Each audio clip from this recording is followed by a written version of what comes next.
হুমকির মুখে বাংলাদেশের অধিকাংশ ব্যাংক। যে কোনো সময় ঘটতে পারে ভয়াবহ সাইবার হামলা। রয়েছে অর্থ চুরির মতো বড় ধরনের দুর্ঘটনার সম্ভাবনাও। বাংলাদেশ ইনস্টিটিউট অব ব্যাংক ম্যানেজমেন্টের গবেষণায় উঠে এসেছে এমনই চাঞ্চল্যকর তথ্য। ব্যাংকগুলোর এমন নড়বড়ে সাইবার নিরাপত্তা ব্যবস্থা নিয়ে বিস্তারিত জানাচ্ছেন শিহাব ইসলাম।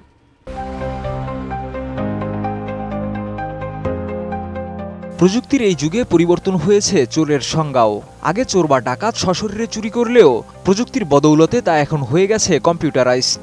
ডিজিটাল যুগের চোর বা হ্যাকাররা এখন সিস্টেমের লুপহোল ব্যবহার করে খুব সহজেই চুরি করছে পৃথিবীর এক প্রান্ত থেকে অন্য প্রান্তে, যার একটি বড় উদাহরণ বাংলাদেশ ব্যাংকের $1 বিলিয়ন আত্মসাৎ।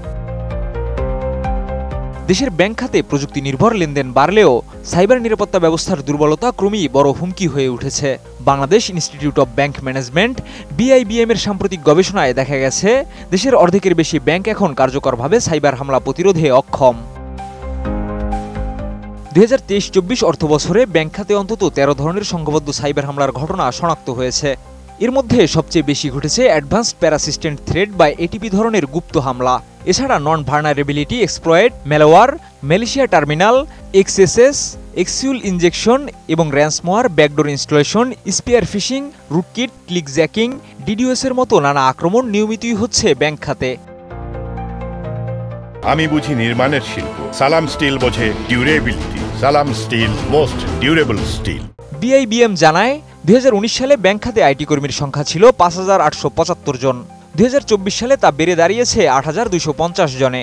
তবুও প্রতিদিন গড়ে 145 থেকে 630টি পর্যন্ত সাইবার হামলার চেষ্টার মুখে পড়ছে ব্যাংকগুলো।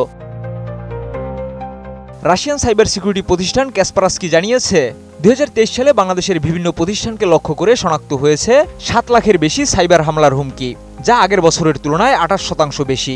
এই হামলাগুলোর বেশিরভাগই এসেছে ওয়েব বেসড থ্রেটস বা অনলাইন থ্রেটস থেকে, যেখানে ব্যবহারকারীর অসতর্কতা ও প্রতিষ্ঠানের নিরাপত্তা দুর্বলতা কাজে লাগিয়ে আক্রমণ চালানো হয়। বিশেষজ্ঞদের ধারণা, দেশে প্রযুক্তির ব্যবহার বাড়লেও মনিটরিংয়ের জন্য পর্যাপ্ত লোকবল নেই। আর এখন AI যুগে বাড়ছে আরও নতুন নতুন ঝুঁকি। তাই দক্ষতা ও সচেতনতা দুটি দিকেই জরুরি পদক্ষেপ নিতে হবে। জাতিসংঘের গভর্নমেন্ট ডেভেলপমেন্ট ইন্ডেক্সে বাংলাদেশের অবস্থান এখন 100তম। তবে ন্যাশনাল সাইবার সিকিউরিটি ইন্ডেক্সে বাংলাদেশের অবস্থান কিছুটা উন্নতি হয়ে 48তম স্থানে রয়েছে। বিশেষজ্ঞরা বলছেন, এই অবস্থান আশার আলো হলেও ব্যাংক খাতে যথেষ্ট নজরদারি না থাকায় লেনদেন বাড়লেও বিনিয়োগ এখনও পর্যাপ্ত নয়।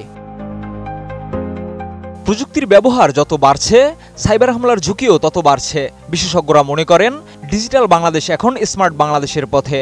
কিন্তু নিরাপদ ডিজিটাল অর্থনীতি গড়ে তুলতে হলে শুধু প্রযুক্তি নয়, সাইবার নিরাপত্তা ও দক্ষ মানব সম্পদ উন্নয়নের দিকেও জোর দিতে হবে এখনই। শিহাব ইসলাম, ATN নিউজ।